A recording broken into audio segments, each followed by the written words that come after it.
सबसे पहले अहम खबर आपको दी। अमेरिकी सदर डोनाल्ड ट्रंप का ईरान में रिजीम चेंज का हदफ हासिल करने का दावा। कहा ईरानी क़यादत ख़त्म कर दी, नेवी और एयरफोर्स भी तबाह कर दी। ईरान में अब नई क़यादत है, देखते हैं कि वो कैसा काम करते हैं। हम इसे रिजीम चेंज कह सकते हैं। ईरान की नई क़यादत मुआहिदा करने जा रही है। ये दावा भी किया कि ईरान इस बात पर राज़ी है कि वो कभी न्यूक्लियर हथियार नहीं बनाएगा। बोले ईरान से बातचीत में नायब सदर जेडी वेंस, वज़ीर ख़ारजा मार्को रूबियो, नुमाइंदा ख़ुसूसी स्टीव विटकोफ और जेरेड कुशनर भी शरीक हैं। ईरान इस बार समझदारी से बात कर रहा है। ईरान ने हमें तेल और गैस से मुतालिक बहुत बड़ा तोहफा दिया। तोहफा बहुत कीमती और आबनाए हुर्मुज़ से मुतालिक था। सऊदी अरब, यूएई और कतर ईरान के मामले में बहुत बेहतरीन रहे।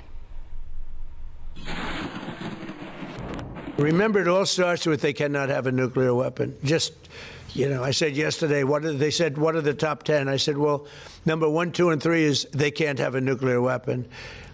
And they're not going to have a nuclear weapon. And we're talking about that. And I don't want to say in advance, but they've agreed they will never have a nuclear weapon. They've agreed to that. We killed all their leadership.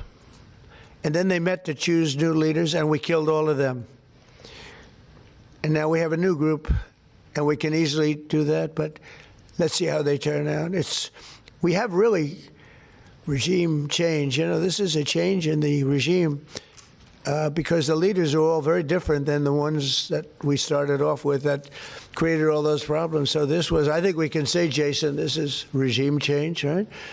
Because they're going to make a deal. They're going to make a deal. They did something yesterday that was amazing, actually. They gave us a present. And the present arrived today. And it was a very big present worth a tremendous amount of money. And I'm not going to tell you what that present is, but it was a very significant prize. And they gave it to us, and they said they were going to give it. So that meant one thing to me: we're dealing with the right people. Is that nuclear related? No, it wasn't nuclear related. It was oil and gas related. And it was a very nice thing they did. But what it showed me is that we're dealing with the right people. Again, it starts with no nuclear weapons, and they've agreed to that. There won't be any nuclear weapons. They're not going to have, and they're not going to have enrichment, any of those things. But look, I hate to say that we're in a very good bargaining position, and I hate to say that they're defenseless because, until that last missile is fired, they have little power. But we are in about the best bargaining position. We're way ahead of schedule. आपको बताएं, पाकिस्तान ने Iran America जंगबंदी मुज़ाकरात की मेज़बानी पर रज़ामंदी ज़ाहिर कर दी। वज़ीर-ए-आज़म शहबाज शरीफ का सोशल मीडिया बयान अमेरिकी सदर डोनाल्ड ट्रंप ने अपने सोशल मीडिया अकाउंट पर शेयर कर दिया। वज़ीर-ए-आज़म शहबाज शरीफ ने कहा, ईरान अमेरिका जंग के खात्मे और बाबानी मुज़ाकरात की मेज़बानी को तैयार हैं। इस मेज़बानी को एजाज़ समझते हैं। वज़ीर-ए-आज़म ने कहा, पाकिस्तान मशरिक़ वस्ता में जंग के खात्मे और मुज़ाकरात की कोशिशों का खैर मकदम करता है और इन मुज़ाकरात की मुकम्मल हिमायत करता है। वज़ीर-ए-आज़म अपने बयान में ट्रंप, इराक़ची और स्टीव विटकोफ को टैग भी किया। इससे पहले अमेरिका ने सदर ट्रंप और फील्ड मार्शल आसिम मुनीर की टेलीफोनिक गुफ्तगू की तस्दीक की। विटकोफ और जेरेड कुशनर के मुमकिना दौरा इस्लामाबाद के सवाल पर तर्जुमान व्हाइट हाउस कैरोलिन वाइट ने कहा कि ये हसास सिफारती मामला है, इस पर बात मीडिया के ज़रिए नहीं होगी। इसी दौरान मुख्तलिफ अमरीकी मीडिया ने खबर दी कि मुज़ाकरात के हवाले से अमरीका ने 15 नुकात पाकिस्तान के ज़रिए ईरान तक पहुँचा दिए। ईरान ने अमरीका से बराह रास्त मुज़ाकरात की तरदीद की है, ताहम जंगबंदी के लिए 6 बुनियादी शराइत पेश की हैं। इन शराइत में जंग दोबारा शुरू न करने की यकीन दहानी, खित्ते में अमरीकी फ़ौजी अड्डों की बंदिश और हर्जाने की अदायगी शामिल है। वज़ीर-ए-आज़म शहबाज शरीफ और सऊदी वली अहद मोहम्मद बिन सलमान के दरमियान टेलीफोनिक राबता।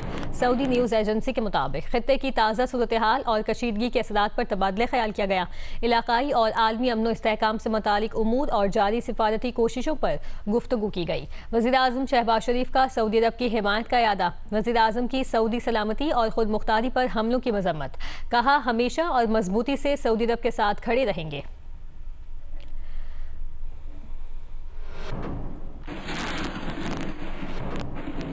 अमेरिका चाहता है कि जंगबंदी महीना भर की हो ताकि ईरान के साथ 15 नुकाती मुआहदे पर बात हो सके। ईरान इस्राएली मीडिया का दावा। उधर अमरीकी अखबार के मुताबिक अमेरिका ने जंग के खात्मे के लिए ईरान को 15 नुकाती मंसूबा भेज दिया। अमेरिका ने मुतालिबा किया है कि ईरान की सरजमीन पर किसी भी मवाद की अफजूदगी ना की जाए, नेतन्स, इस्फहान और फर्दों के जौहरी प्लांट्स को ख़त्म किया जाए। ईरान को खित्ते में प्रॉक्सीज को फंडिंग बंद करना होगी। आबनाए होर्मुज़ में आज़ाद मैरीटाइम जोन कायम किया जाए। ईरानी ज़राए का कहना है कि ईरान जौहरी हथियार ना बनाने की तमाम ज़रूरी ज़मानतें देने को तैयार है। ईरान जौहरी टेक्नोलॉजी के पुरअमन इस्तेमाल का हकदार रहेगा।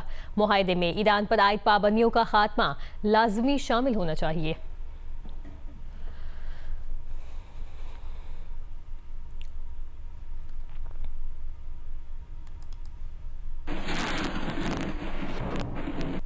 ईरान ने इसराइल पर मिसाइल और ड्रोन्स की बारिश कर दी। तल अवीव में इमारतों को शदीद नुकसान पहुंचा। इसराइली पुलिस सहाफ़ियों को कवरेज से रोकने पर मजबूर हो गई।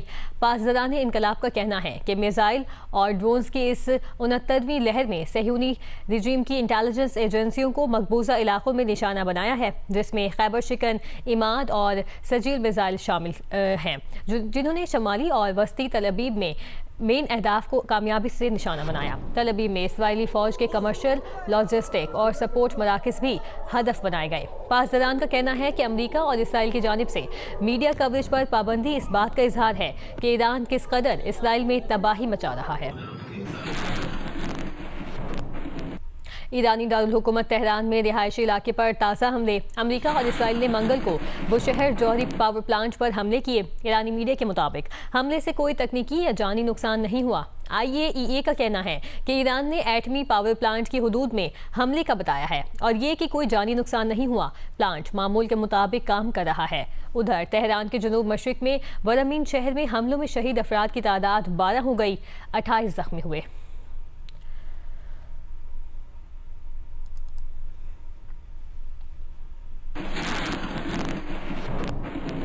ईरान ने अमेरिका और इसराइल के हमले से शहरियों के नुकसान की वीडियो जारी कर दी। इस्फहान पर बमबारी से मार्केटें, रेस्टोरेंट तबाह होने की वीडियो जारी की गई है। ईरानी मीडिया ने तंज करते हुए कहा कि अमेरिका और इसराइल दुकानें तबाह करके न्यूक्लियर प्रोग्राम ख़त्म कर रहे हैं।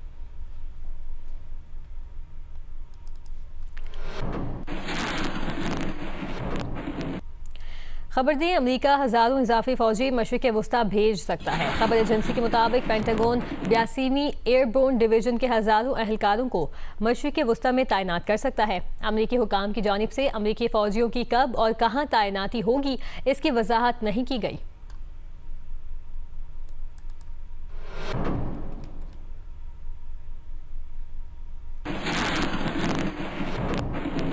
अमेरिकी खुफिया एजेंसी CIA के साबिक सरबराह जॉन ब्रेन ने कहा कि वो सदर डोनाल्ड ट्रंप से ज़्यादा ईरान की बातों पर यकीन रखते हैं, क्योंकि हक़ाइक़ बार बार सामने आने के बावजूद ट्रंप सच को तस्लीम करने पर तैयार नहीं। अमेरिकी TV को इंटरव्यू में ब्रेन ने कहा, ट्रंप कोशिश कर रहे हैं कि वो अपनी तख्लीक करदा शिकस्त किसी तरह जान छुड़वाएं। ट्रंप दावा कर रहे हैं कि ईरान मुज़ाकरात के सिग्नल भेज रहा है और अमेरिकी शराइत पर बातचीत करना चाहता है, मगर ऐसा नहीं है। ईरानी हुकूमत की जानिब से कोई भी ट्रंप इंतज़ामिया से बात नहीं कर रहा। CIA के साबिक डायरेक्टर लियोन पेनिटा ने तस्लीम किया कि इसराइल ने अमेरिका के सदर डोनाल्ड ट्रंप को कायल किया था कि ईरान के सुप्रीम लीडर आयतुल्लाह खामनाई को शहीद कर दिया जाए तो इससे ईरानी रिजीम का खात्मा हो जाएगा। लियोन पेनिटा ने कहा कि इसराइल और अमेरिका दोनों ही ने अहमकाना तौर पर गलत हिसाब किताब किया। लोधरा में तेजगाम ट्रेन हादसे के 11 घंटे गुजरने के बावजूद भी up and down track clear नहीं हो सके। बहाली ऑपरेशन जारी है। ऑपरेशन की क्या सूरत हाल है, ये जानेंगे अपने नुमाइंदे रजब अली मिर्जा से। जी रजब अली मिर्जा, आगाह कीजिए। देखिए जी, कल रात 8:58 पर अनक्लिपिंग होने की वजह से रावलपिंडी से कराची जाने वाली तेजगाम एक्सप्रेस लोधरा और भावलपुर के दरमियान वाक़े रेलवे स्टेशन पर हादसे का शिकार हो गई थी। हादसे को हुए 12 घंटे होने को हैं, लेकिन ताहाल अप और डाउन ट्रैक जो है वो दोनों जो है वो उस पर आमदोरफ्त जो ट्रेनों की है वो मुअत्तल है, जिसकी बहाली के लिए DS रेलवे मुल्तान मोहम्मद हनीफ गुल जो है उनकी निगरानी में रेस्क्यू ऑपरेशन जो है वो जारी है। उनका कहना है कि 1 से 2 घंटों में यानी कि 10 से 11 बजे के दरमियान जो है रिलीफ ऑपरेशन मुकम्मल कर लेंगे। पहले पहले अप का ट्रैक और फिर डाउन ट्रैक को बहाल कर दिया जाएगा। उनका ये भी कहना है कि लोधरा और समरसट्टा स्टेशन पर रुकी हुई गाड़ियों के मुसाफिरों को के साथ रात से ही रिहाइश और खाने के सिलसिले में हर मुमकिन तावन किया जा रहा है। इसके अलावा जो मुसाफिर टिकट रिफंड करवाना चाह रहे हैं उनको पूरे पैसे वापस किए जा रहे हैं। जो मुसाफिर सफर करना चाह रहे हैं पाकिस्तान रेलवे उनको उनकी मंजिल मकसूद तक पहुंचाएगी। बहुत शुक्रिया रजब अली मिर्जा, आपने आगाह किया।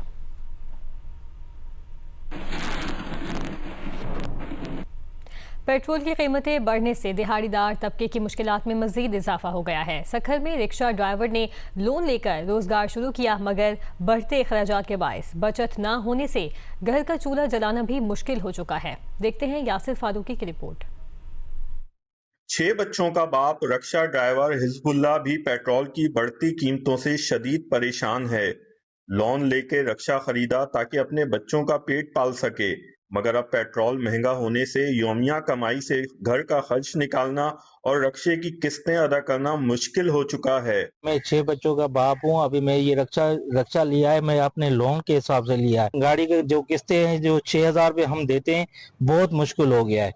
अभी किस्तें उतारें, घर का खर्चा चलाए, चूल्हा जलाएं, क्या हमारा बहुत मुश्किल हो गया है। हिजबुल्लाह इजाफी आमदनी के लिए स्कूल के बच्चों को भी लाता ले जाता है, ताहम अब स्कूल बंद होने से कमाई मजीद मुतासिर होने का खदशा है। जबकि बढ़ते अखराजात के बायस किराया बढ़ाने की बात करता है तो अक्सर मुसाफिर नाराज हो जाते हैं। तो सवारी हमारा किराया भी नहीं दे रही है और सवारी बोल रही है तो हम क्या करें। स्कूल बंद हो गए, ये वालिदैन उनके बोल रहे हैं तो हमारे ये स्कूल खुलेंगे तो तभी पैसे देंगे, तो हमारा गुजारा कैसे होगा। हिजबुल्लाह और दीगर रक्षा ड्राइवरों ने हुकूमत से अपील की है कि पेट्रोलियम मसनूआत की कीमतों में कमी की जाए ताकि मेहनत कश तबके को कुछ रिलीफ मिल सके। कैमरामैन उसामा तलत के साथ यासिर फारूकी, जियो न्यूज, सखर।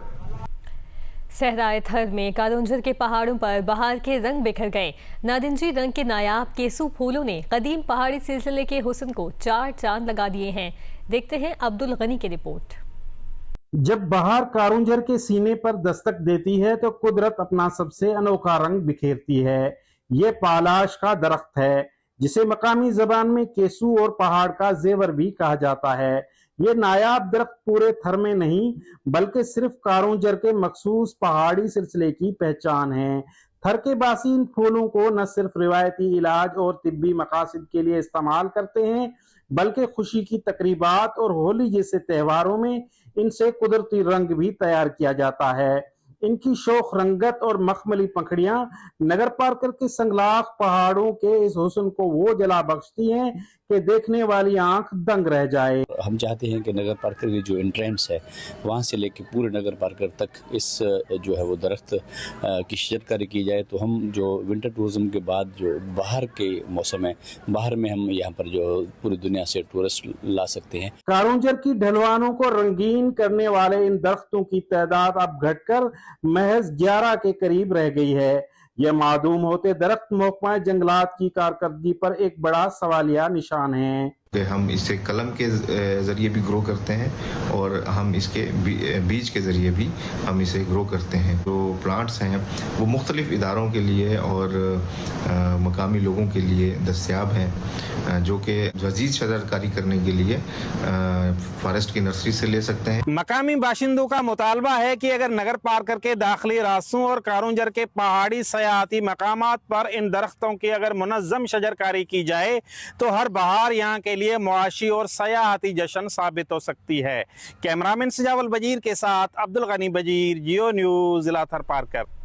PSL 11 की टीम्स और खिलाड़ियों के एहसास में तकरीब। चेयरमैन PCB मोहसिन नकवी ने मुल्की और गैर मुल्की खिलाड़ियों और मोअज़्ज़ज़ शख्सियात का इस्तकबाल किया। तकरीब में ट्रॉफी की रनुमाई हुई। PSL 11 का तराना भी लॉन्च किया गया।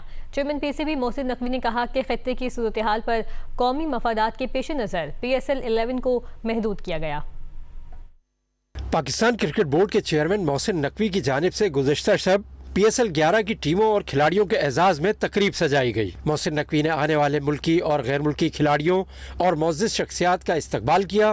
तकरीब में PSL 11 की ट्रॉफी की रुनुमाई की गई, तराना भी लॉन्च किया गया। इस मौके पर चेयरमैन PCB ने कहा कि खित्ते की सूरत हाल के बाइस कौमी मफादात को मद्देनजर रखते हुए PSL 11 को महदूद किया है। वो शायकीन क्रिकेट से दिल की गहराइयों से माजरत करते हैं। उनका कहना था कि मुल्क को कौम का वसीतर मफाद सबसे पहले देखना होता है। तकरीब में वफाकी वज़रा Mohammad Aurangzeb, Attaullah Tarar, Salik Hussain, Ali Parvez, speaker Punjab assembly Malik Mohammad Ahmad, senior सूबाई वज़ीर मरियम औरंगज़ेब, सूबाई वज़ीर शाफ़े हुसैन, तलहा बरकी, अटॉर्नी जनरल मंसूर अवान और वफाकी वज़ीर गौहर एजाज भी शरीक थे। HBL PSL 11 के आगाज में अब सिर्फ एक दिन रह गया। खिलाड़ियों की आमद का सिलसिला जारी। टीमों ने भरपूर तैयारियां भी शुरू कर दी। पेशावर ज़ल्मी के ऑलराउंडर इफ्तिखार अहमद का कहना है कि PSL की तैयारी अच्छी जा रही है। वो एक प्रोफेशनल क्रिकेटर हैं, इसलिए पाकिस्तान टीम के लिए ही खेलने की सोचते हैं। वो बेस्ट ऑलराउंडर रहना चाहते हैं ताकि कौमी टीम में वापसी हो सके। PSL की तैयारी तो माशाल्लाह बहुत ज़बरदस्त चल रही है और सारे प्लेयर अल्हम्दुलिल्लाह, जो हमारे लोकल प्लेयर है वो भी अल्हम्दुलिल्लाह सीज़न के टॉपर है और बाकी भी जो ओवरसीज़ है तो इंशाल्लाह बहुत मज़ा आएगा। क्राउड के बगैर थोड़ा मतलब उसी तरह मतलब एंजॉय नहीं कर सकते एज ए प्लेयर, मगर जो है अब तो हमने एंजॉय करना है।